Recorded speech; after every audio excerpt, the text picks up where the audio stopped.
Et alors Thierry Marx, nous recevons aujourd'hui un personnage d'une grande importance historique. C'est notre invité inattendu. Et il partage, figurez-vous, le même patronyme que vous. C'est Karl Marx. Même patronyme, pas seulement apparemment. Ce matin, j'étais tranquille dans mon bureau en train d'écrire sur la dictature du prolétariat en bouffant des bretzels.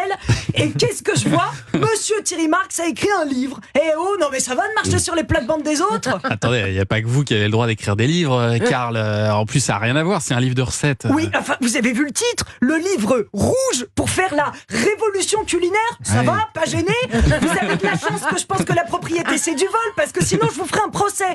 Non mais, ça va être quoi après? 50 recettes pour renverser le capitalisme? Un livre sur la lutte des classes croûtes? C'est joli, ça. Vous êtes bien remonté, dites donc, Karl. Oui, mais bon, déjà qu'il y a trop de Marx connus, moi, Thierry Marx, Marx Dormois, sans compter la légende de l'humour. Ah oui, Groucho Marx. Oui aussi, mais je pensais surtout à une humoriste parisienne, vous savez, l'impératrice de l'humour, Cécile Marx. Non, je vois pas. Bon, Karl, revenons à nos moutons. Le mouton, parlons-en Thierry. Il n'y a pas une seule recette de méchoui décente dans votre bouquin, alors que c'est super convivial à la fête de l'UMA. Les communistes ont installé leur tréteau pour assister au concert de Manu Chao. Et ils s'enfilent des saucisses à ligo en débattant ardemment sur l'héritage de Castro.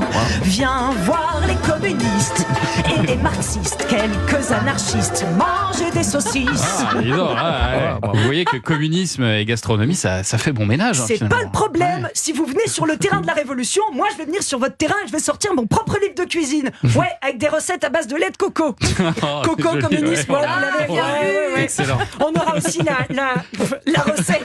C'est la barbe qui On aura aussi la recette du poké bolchevique et de la Che Guevara tatouille, évidemment. Alors, en fait, c'est pas un livre de recettes, c'est un livre de jeux de mots, en fait. Oui, ok. C'est vrai que la popote, c'est moins mon truc que l'écriture. Finalement, c'est pas plus mal qu'il y ait un autre Marx qui sache cuisiner. En plus, je suis assez admiratif du travail associatif de Thierry et surtout, il est 4e dan de judo. Surtout, Voilà, donc je vais éviter de trop le provoquer.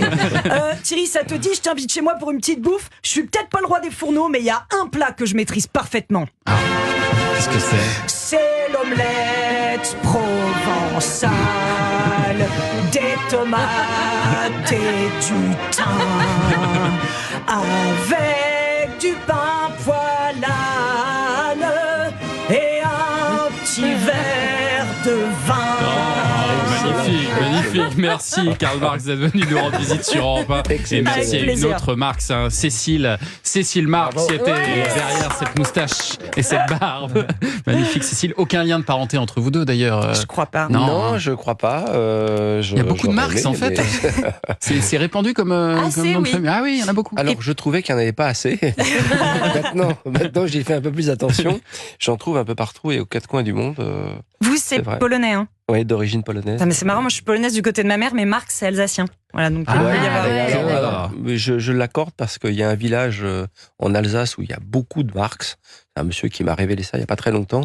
Et non, très honnêtement, l'arrière-grand-père arrivait plutôt de Pologne. Mon grand-père a vécu en Alsace longtemps et il est devenu français avec la guerre de 14. Voilà, on a tout l'arbre généalogique des Marx. Et je rappelle juste que Cécile, vous serez en spectacle à Marseille le 26 mai prochain. À Marseille.